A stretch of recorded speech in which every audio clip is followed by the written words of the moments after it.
따라하시죠. 하나님이 기뻐하시는 제사. 한국 기독교인들은 대부분 제사에 대해 부정적인 감정을 가지고 있습니다. 그럼에도 불구하고 기독교는 제사의 종교입니다. 그러면 왜 기독교인들이 제사에 대해 부정적인 감정을 가지게 되었는가를 생각해 보아야 되겠지요. 사전에 보면 제사란 신령 또는 죽은 사람의 넋에게 음식을 바쳐 정성을 표하는 예절이라고 기록되어 있습니다. 이와 같은 사전적 정의를 보아 알 수 있듯이 제사는 단순히 조상을 섬기는 것이 아니라 조상이 죽으면 귀신이 되어 그 조상신을 섬기는 종교 의식이기 때문입니다.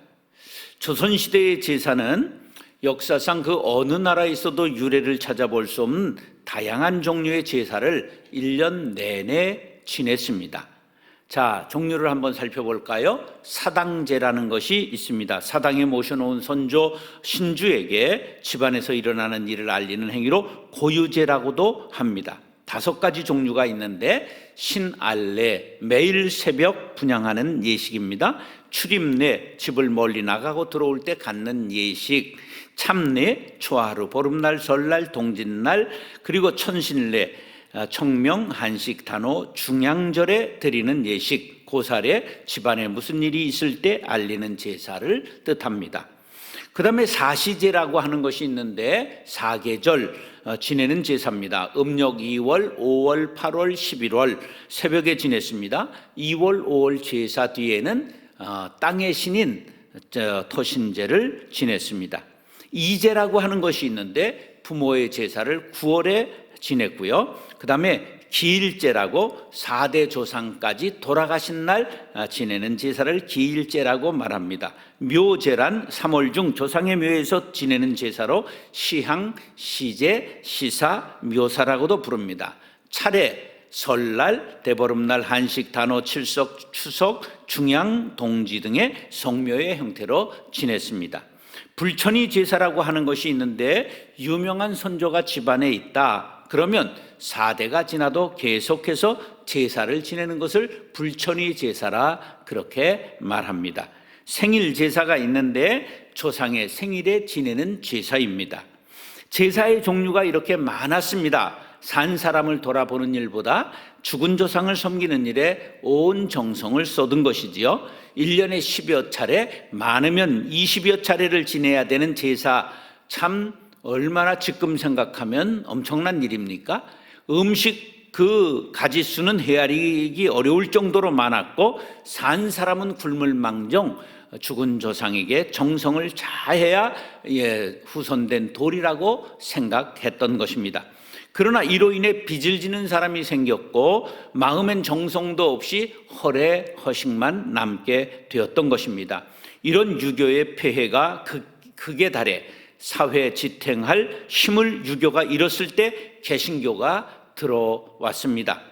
없앨 것 중에 첫째로 제사를 금하게 되었고 술, 담배, 축첩, 노름까지 금하게 된 것입니다. 이로 인해서 조상도 모르는 폐륜적인 집단이라고 공격을 받았습니다. 그러면 과연 기독교가 조상도 모르고 제사도 모르는 종교일까요? 아니지요. 기독교의 가장 중요한 것을 10계명이라고 말하는데 한 4계명까지는 대신 하나님께 대한 계명이고 6가지는 인간끼리의 윤리, 대인계명이라고 말하는데 인간의 윤리인 이 6가지 중에 첫 번째가 5계명입니다. 5계명이 뭐지요? 네 부모를 공경하라. 그리하면 너의 하나님 나 여호와가 내게 준 땅에서 내 생명이 길리라 말씀하고 있습니다. 뿐만 아니라 기독교는 제사 종교입니다. 성경은 제사에 대해 엄격하게 가르치고 있습니다.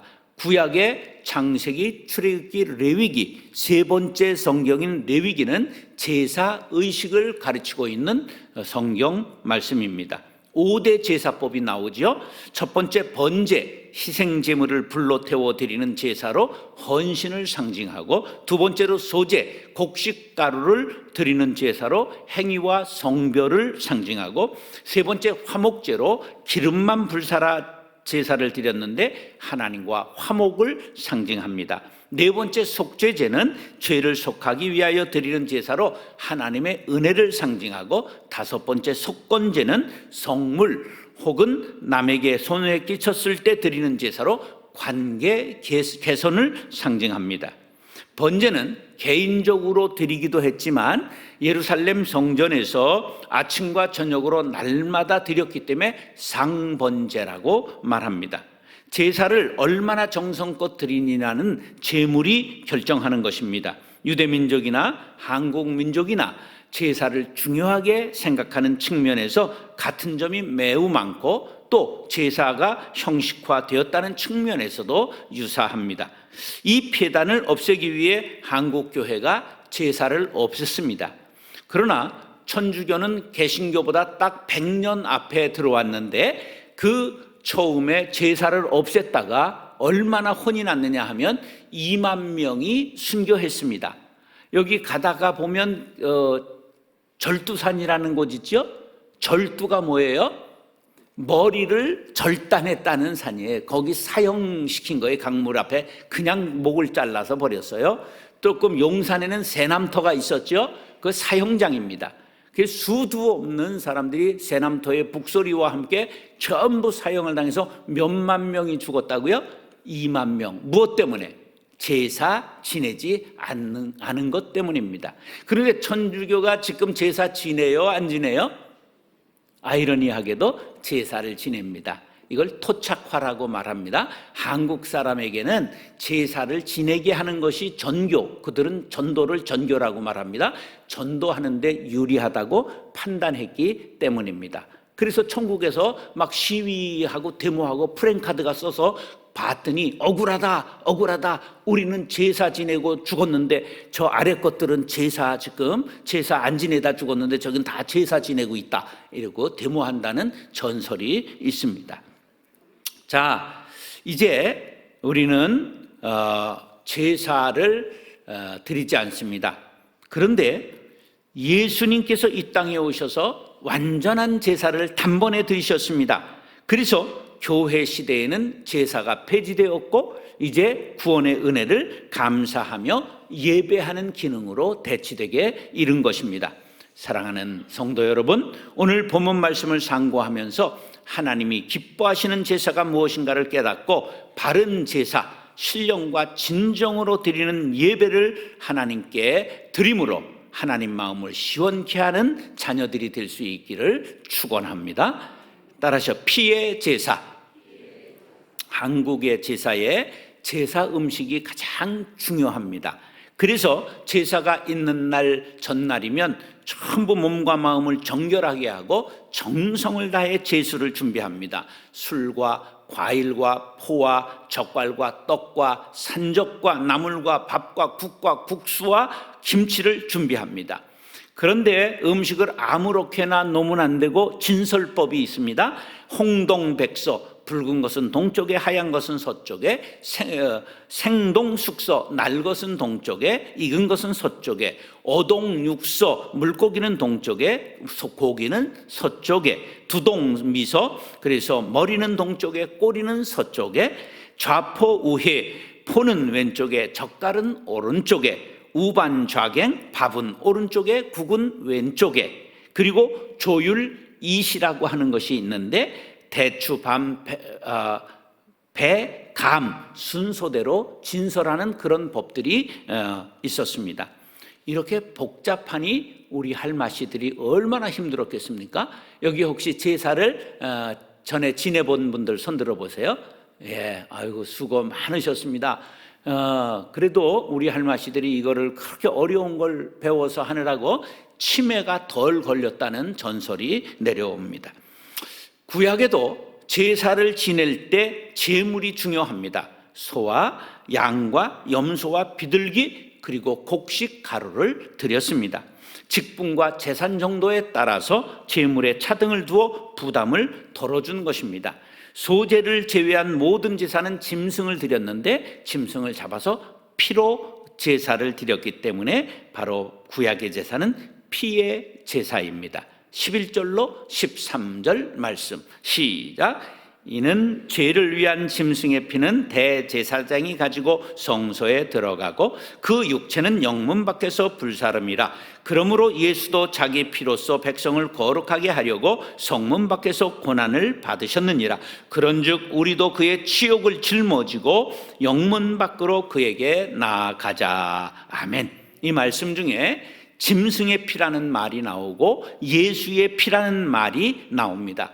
죄 지은 사람은 죄 씻음을 받기 위해 양을 가지고 제사장 앞에 나아갑니다. 제사장들이 그 양을 잡아 피는 대제사장이 성소에 가지고 들어가 제단 뿔에 뿌리고, 그리고 그 양의 육체는 짐 밖에 나아가 불살라 버렸습니다. 이렇게 함으로 하나님께서 뭐를 받으셨어요? 피를 받으시고 죄를 용서하셨습니다. 그러나 이런 짐승의 피로 드리는 제사는 효력이 몇 번 있었을까요? 한 번밖에 없었습니다. 일회용이었어요. 그러므로 죄 지을 때마다 양을 잡아 드렸습니다. 해마다 요세푸스의 유대 역사에 보면 예루살렘에서 한 유월절에 몇 마리의 제가 희생됐느냐? 16만 마리가 희생되었다고 기록하고 있습니다. 그래서 얼마나 피를 많이 흘렸는지 이 피가 기드론 시냇가로 강처럼 흘러갔다고 역사에 기록되어 있습니다. 왜 그랬다고요? 한 번밖에 효력이 없으니까 매번 잡아야 되는 것이었기 때문입니다. 그런데 하나님의 아들로 이 땅에 오신 예수님, 흠도 없고 점도 없으신 예수님이 죄인들을 위하여 십자가에서 피 흘려 죽으셨습니다. 이 피는 양의 피와 질적으로 다릅니다. 사람의 피요, 그 중에서도 유일하게 죄 없으신 하나님의 아들의 피이기 때문입니다. 그러므로 이 피는 영원한 속죄의 효력을 가지고 있습니다. 일회용이 아닙니다. 그러기에 예수님의 피로 제사를 드리는 사람은 다시는 제사를 드릴 필요가 없는 것입니다. 13절에 그 능욕을 지고라는 말씀은 예수님처럼 우리들도 자기 십자가를 지는 삶을 살아야 할 것을 말씀하고 있는 것입니다. 또 영문 밖으로 그에게 나가자는 말씀은 세상과 버타고 살아가는 세속주의적인 삶을 벗어버리고 의롭고 정결한 삶, 천성을 향해 가는 삶을 살아가야 한다는 뜻입니다. 예수님의 피로 죄씻음 받고 거듭난 성도들이 드리는 피의 제사는 예수님의 이름으로 십자가 지는 삶과 예수 그리스도의 이름으로 하나님께 드리는 예배를 의미합니다. 피에는 뭐가 있죠? 생명이 있습니다. 죽어가던 사람도 피를 수혈하면 벌떡 일어납니다. 우리가 예수를 믿는 것은 예수 그리스도의 피를 수혈받은 것을 의미합니다. 요한복음 6장 53절 시작. 예수께서 이르시되 내가 진실로 진실로 너희에게 이르노니 인자의 살을 먹지 아니하고 인자의 피를 마시지 아니하면 너희 속에 생명이 없느니라. 아멘. 그러므로 예수의 피를 마시면 우리 안에 뭐가 있습니까? 생명이 약동하는 것입니다. 우리가 예수 그리스도를 나의 주 나의 하나님의 아들로 믿는 순간 예수님의 피를 마신 것이요 새 생명을 얻는 것입니다. 그러므로 우리가 하나님께 담대히 나아갈 아버지라 하는 자격을 얻게 된 것입니다. 그리고 하나님 앞에 친아들로 교제하게 되는 것입니다. 이것이 바로 피의 제사입니다. 내 피를 흘려 제사해야 할 것을 예수님께서 피를 대신 흘려주셨고 우리는 그의 공로를 덧입고 하나님께 아버지라 부르며 나아갈 새롭고 산 길이 열리게 된 것입니다. 사랑하는 형제 자매 여러분, 하나님을 기쁘시게 하는 제사는 짐승의 피가 아니고 예수의 피입니다. 이제 우리 모두 예수님의 보혈의 잔을 마셨습니다. 구원받은 은혜를 감사하며 날마다 예수님의 이름으로 피의 제사를 드릴 수 있게 되기를 축원합니다. 따라서 찬미의 제사. 노래의 힘은 참으로 대단합니다. 사람의 마음을 슬프게도 하고 기쁘게도 하고 흥분되게도 하고 차분하게도 합니다. 그러므로 어떤 노래를 즐겨 부르느냐, 어떤 노래를 즐겨 듣느냐가 그 사람의 인생을 결정짓게 됩니다. 옛적에 산장의 여인이라고 하는 노래를 부른 사람 혹시 아세요? 권혜경 씨. 제가 어렸을 때 사람인데 그리고 그 노래가 제가 어렸을 때 유행한 노래인데 제가 정확하게 부를 수 있습니다. 아무도 날 찾는 이 없는 외로운 이 산장에 단풍잎만 채곡채곡 떨어져 쌓여 있네. 그 다음이 아주 중요합니다. 세상에 버림받고, 세상에서 어떻게 됐다고요? 버림받았대요. 그 노래를 수천 번 부르더니 결국은 머리 깎고 산에 들어가 비구니가 되었어요. 이게 노래가 인생을 결정하는 거예요. 우리 국민 가수 조용필 정말 대단해요. 어느 때인가 3만 명이 스타디움에 모여 공연을 했는데요, 그날 비가 억수같이 내렸어요. 2시간 했는데 한 명도 안 떠났어요. 제가 생각해 봤어요. 제가 그날 거기서 설교를 했다, 한 1분 되면 절분 빠져나고 10분이면 한 사람도 안 남았을 것 같아요.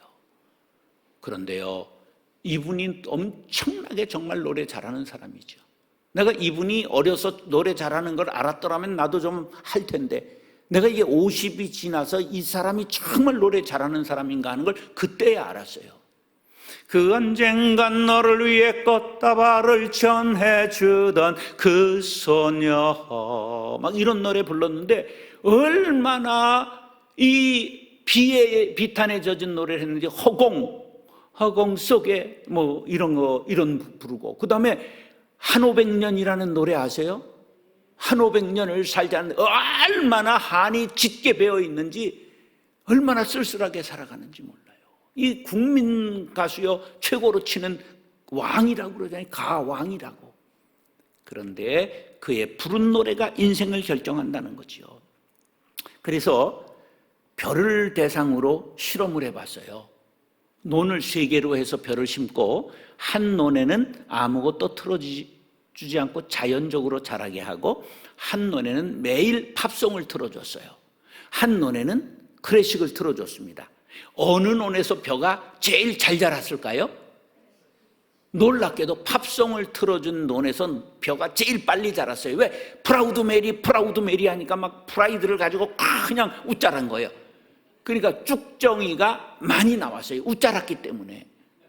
클래식을 틀은 논에서 가장 알곡이 많이 나왔어요.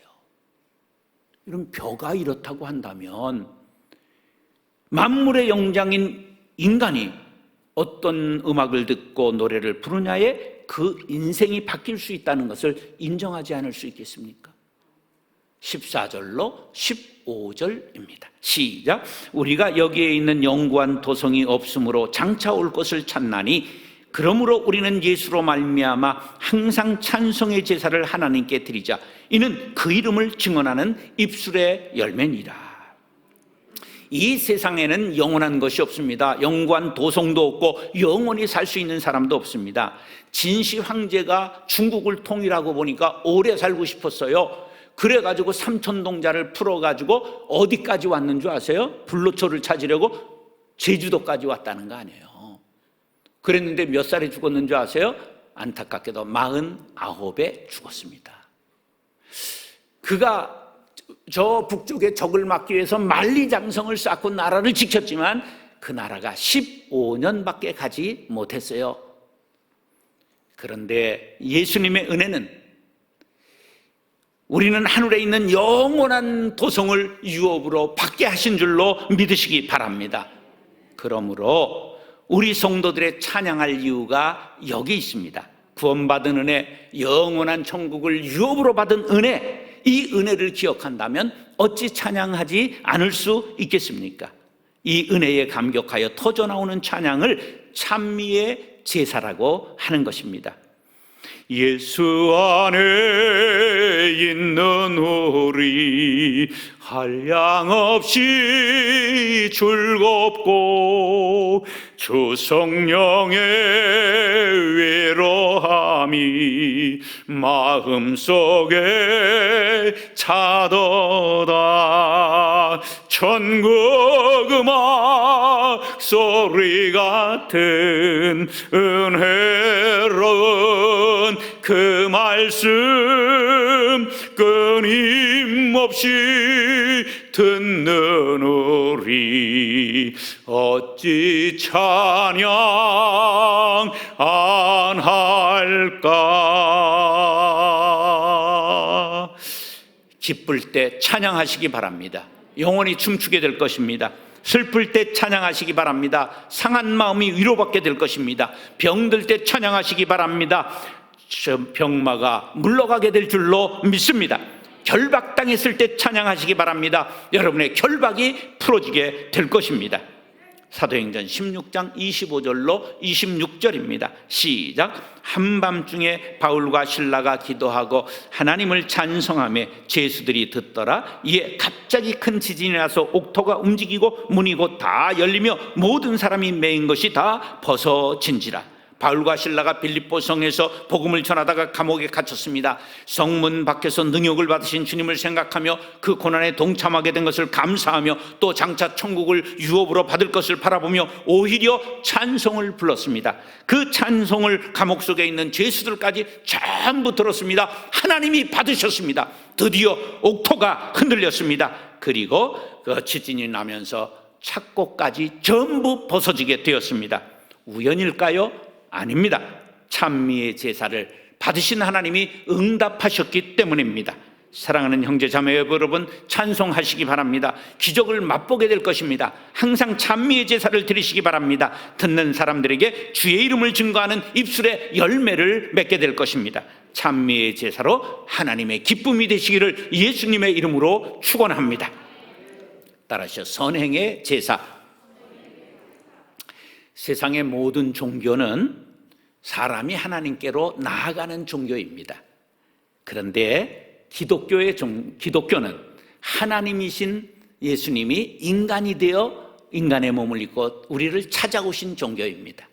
그래서 세상에는 올라가야 되기 때문에 덕을 쌓고 수양을 하고 고행을 하면서 열반의 경지에 이르고 초월의 경지에 다다르고자 무진 애를 씁니다. 그런데 우리 기독교는 성경의 가르침대로 내가 노력해서 신이 되는 것이 아니라 신이 나같이 무능하고 죄 많은 존재에게 찾아오셨다, 이것을 믿기만 하면 우리가 구원받게 되는 믿음의 종교입니다. 인간의 구원은 인간의 행위로 말미암지 않고 믿음으로 되게 된 것을 우리가 알게 되었습니다. 오직 의인은 믿음으로 말미암아 살리라. 할렐루야. 그래서 오직 구원을 위해 다른 것이 개입할 여지가 없습니다. 오직 믿음밖에 없습니다. 행위 플러스 믿음으로 구원받는 것이 아니라 오직 유일한 믿음으로 구원을 받습니다. 그런데 이게 두 종류의 신자를 만드는 원인이 됩니다.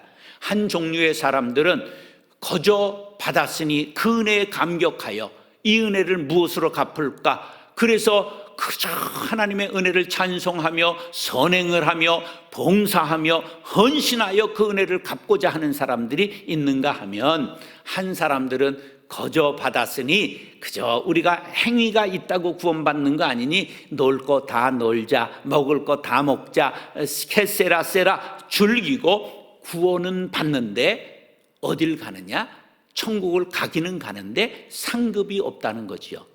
그래서 선을 행하고 전부 어려운 사람 돕고 그 예수의 복음을 전하기에 힘썼던 사람들은 면류관을 받을 때 캐세라세라 하고 천국 간 사람들은 개털 모자를 받는다는 전설이 있습니다.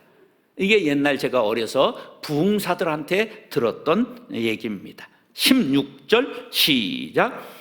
오직 선을 행함과 서로 나누어 주기를 잊지 말라. 하나님은 이 같은 제사를 기뻐하시느니라. 자, 같은 배에서 나온 자식일지라도 부모의 그냥 가슴을 아프게 하는 자녀가 있는가 하면 부모님의 기쁨이 되는 자녀가 있지 않습니까? 우리 모두 하나님의 기쁨이 되는 자녀가 되기를 원하시면 아멘. 그러면 하나님이 기뻐하시는 사람은 어떤 사람인가? 오늘 성경에 나왔잖아요. 서로 선을 행하고 나눠주기를 좋아하는 사람입니다. 본문은 이 같은 행위를 제사라고 말씀하고 있습니다.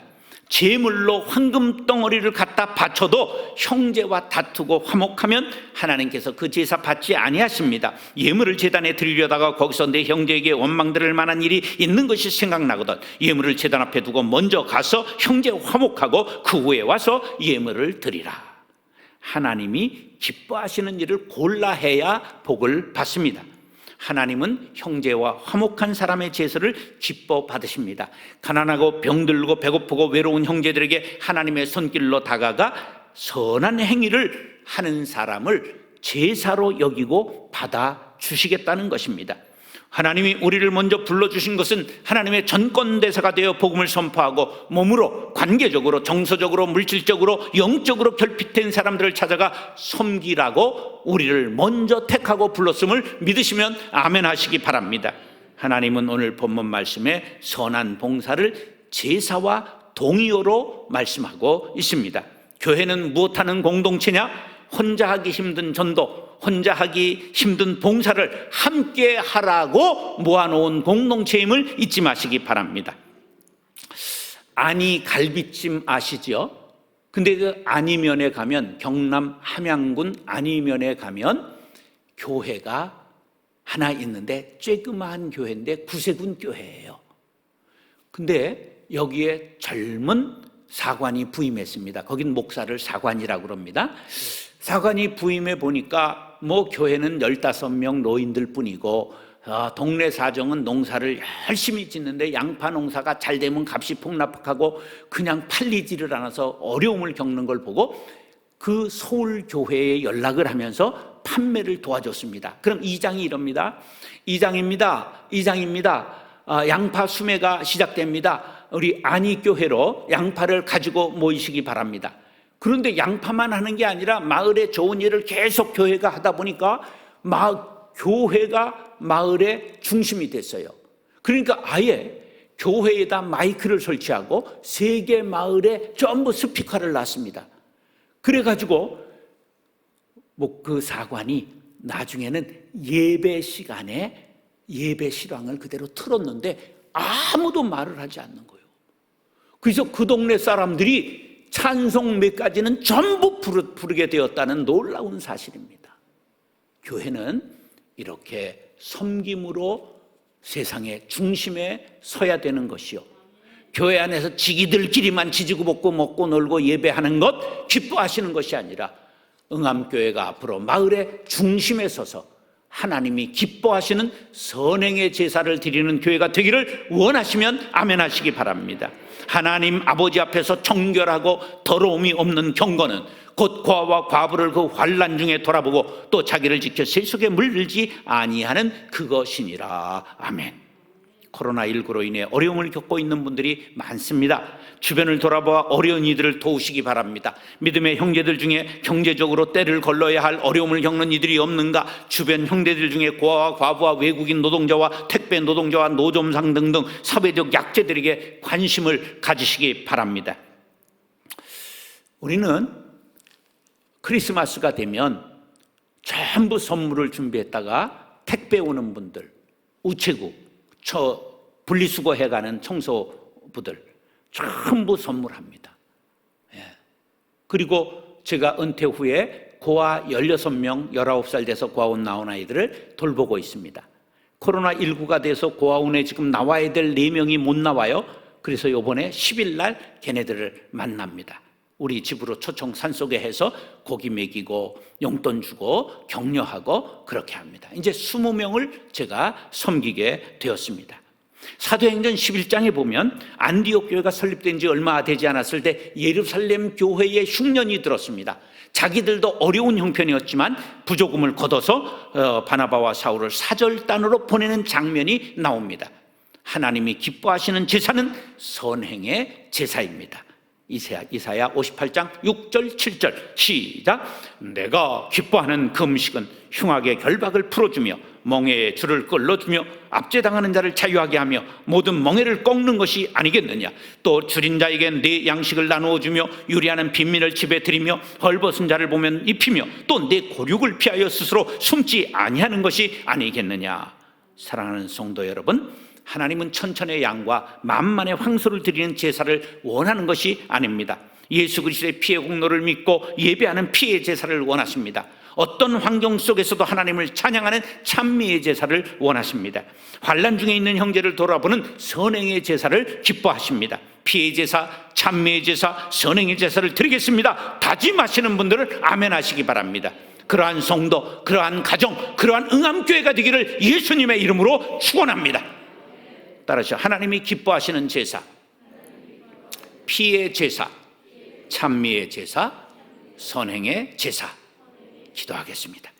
사랑과 은혜가 풍성하신 아버지 하나님, 하나님이 기뻐하시는 피의 제사, 찬미의 제사, 선행의 제사를 드리렵니다. 다짐하는 성도들에게 인쳐 주시옵소서. 변치 않게 하여 주옵소서. 그러한 가정, 그러한 교회가 되게 하여 주옵소서. 예수님의 이름으로 축복하며 기도드리옵나이다. 아멘.